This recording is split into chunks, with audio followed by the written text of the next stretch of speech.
watching this, you have been online and are looking for part 1 of the Wildlife Conservation in America notes.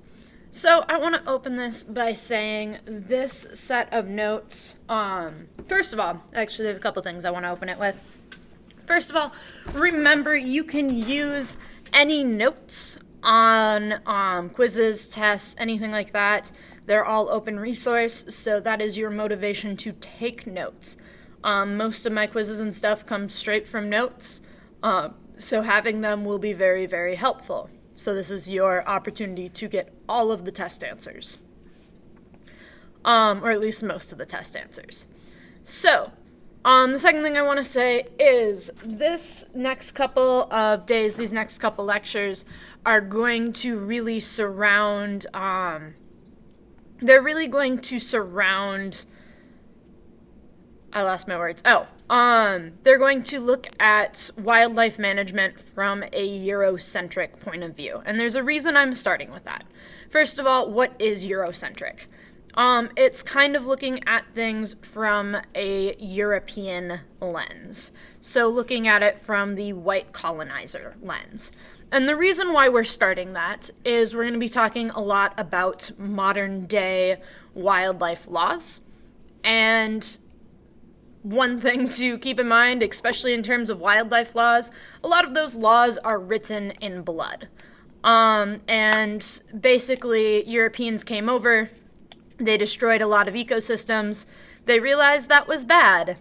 As, you know, natives told them it was bad, but they had to see it for themselves. So, it was bad. And so they wrote laws to protect species and bring back species and try to keep it from ever happening again.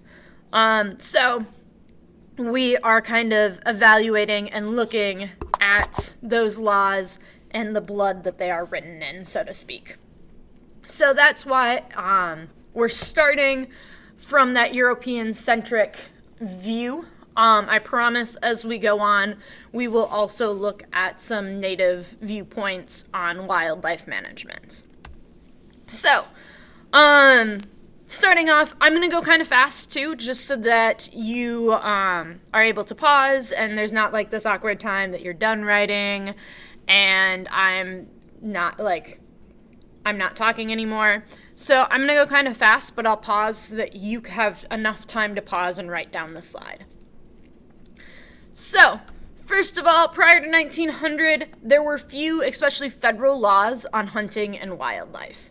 And again, Eurocentric point of view, and this is specifically in the United States. So there really weren't any or very many laws regarding hunting and wildlife. You could hunt year-round.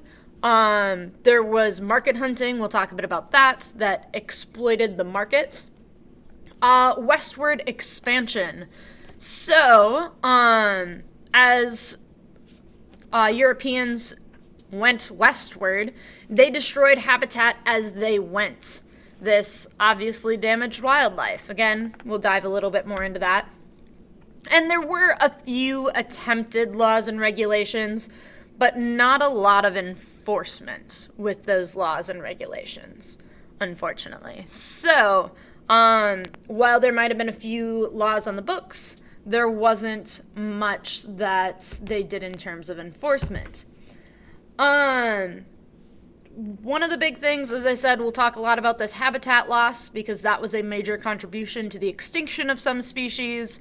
And we'll talk about how no hunting regulations also contributed to a lot of that. If you look here in this picture, this one's commonly found in textbooks. I know you guys don't do textbooks anymore, but apparently that links to a video. I know you guys don't do textbooks anymore, but this is a man standing on a pile of bison skulls because there used to be so many bison in the Great Plains, and when Europeans came in, they decimated them. They wiped them out. Almost to extinction. And this is a prime example of that happening right here. So, we'll talk a little bit If you need to pause, there's a second to pause. We'll talk a little bit about how wildlife and agriculture are related. First of all, this is a really cute picture. But second of all, one thing to really keep in mind is as Europeans went west, they wanted to establish settlements, they wanted to start farms. However, it can take a few years to clear fields. It can take a few years to establish fences, to keep, not wildlife, to keep domesticated animals in. All of that stuff takes time. It can take a year or two before you have reliable crops, and I use reliable in quotations. So during that time, as you're traveling, as you're finding a place to settle, as they're settling, wildlife was a more reliable source to feed them, to clothe them, and to put money in their pockets because they could sell different pieces. So wildlife became that easy source of income for settlers as they journeyed west, where agriculture, it would have taken a few years to develop. So now on to that habitat destruction. Yes, there was kind of that overhunting, not kind of, there was overhunting, and part of that related to and to wildlife being faster to work with, faster to get fooding. Wow, I'm struggling today. It would be faster to get food and clothes from wildlife than from farmland. But as they did establish these farms, there was immense habitat destruction. So they cleared out forests so that they could get cropland. This helped deer. They had, the big thing is, as they cleared forests, there was a major loss in predators. Plus, people don't really like predators around their kids. Like, generally speaking, we're not the biggest fan of, like, wolves hanging out around our children. So, like, we would hunt the wolves and other predators basically to extinction. So the deer just got to kind of run wild because they didn't have any predators. So it benefited the deer, hurt other species. And those are kind of our big things. It did destroy a lot of land for that birds in particular would use for reproduction. So the passenger pigeon, which we'll talk about briefly, went extinct in 1914, but a big portion of that was that habitat loss and breeding ground. And yes, again, there's the mix between the hunting and the habitat destruction that really led to the downfall of a lot of these species. So one thing that's kind of beneficial about Lewis and Clark, they did some not so good things, but they did keep very detailed journals. And from those journals, we can estimate how many of these species existed before Europeans came over to this side of the Mississippi River. So Lewis and Clark, if you don't remember from history class, after the Louisiana Purchase, right in the early 1800s, they went to find the Pacific Ocean. So they crossed the entire continental United States until they reached the Pacific Ocean. They would have died, but some natives helped them. Whether it was forcible or not is another story. But Lewis and Clark, they exist, and they documented their journeys. And what they found is that there were about 50 to 60 million plains bison. Now, don't get me wrong, Lewis and Clark did not go and count every single bison. We're like, yes, our bison census. Like, no, that didn't happen. But from their journals, we can estimate there were probably 50 to 60 million plains bison. And as we saw right at the beginning, that giant pile of bison skulls, bison were exploited about the end of the beaver trade, which was when French voyagers traded things with natives to for beaver pelts. The beaver pelts were mostly made into hats, a few other things, but lots of hats.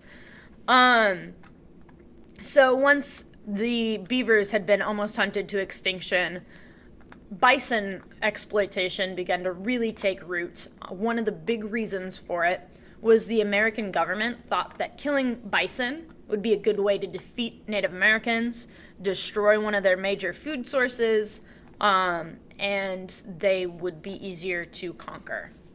So by 1878, the wild bison were almost completely gone. Obviously, they weren't completely gone because we do still have some bison today. Not very many, though, especially if you look at these numbers where we had 50 to 60 million just a couple hundred years ago. So part of the destruction of bison was a war tactic. Also, we've got the passenger pigeons, which we briefly mentioned. That big thing with them that we lost them with was habitat destruction.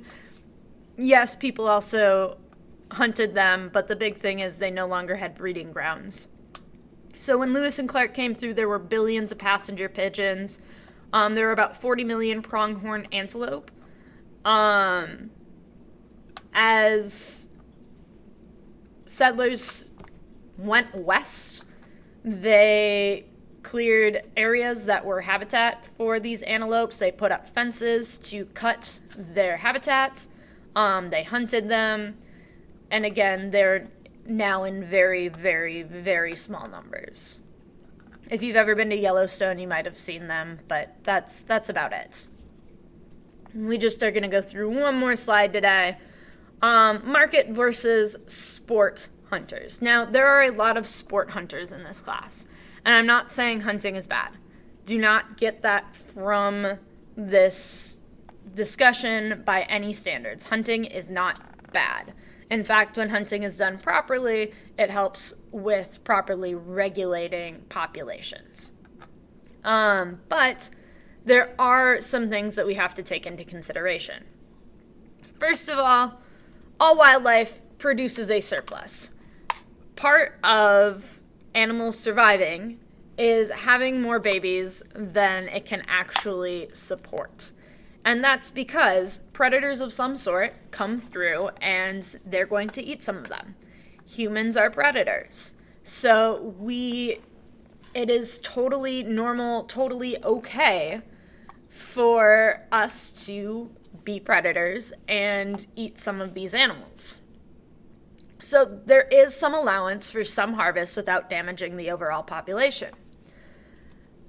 However, there are, as I said, kind of two types of hunters. Sport hunters, they're doing it for sport. They might take out a couple duck or a couple deer, where market hunters they're taking several hundred. And if there's one or two market hunters, that's one thing. If there's lots and lots and lots of market hunters, that's a bigger problem. So if they are not if market hunters aren't regulated and aren't limited in the areas that they can go, they can easily hunt animals to extinction. So there are market hunters, and not all market hunters are bad. I'm not saying that, but we do have to be aware of where we're pulling from, monitoring those populations, making sure we are not taking more animals than that population can sustain. If we take more than it can sustain, we no longer have animals. So, all things to be considered. As I said, we're going to talk more about some laws that went into place tomorrow or the day after, depending on when I put up the next video. But that's kind of the direction we are going. I hope that you wrote some of this down, and I hope that you have a super fabulous day. Unless I can't figure out how to exit out of here.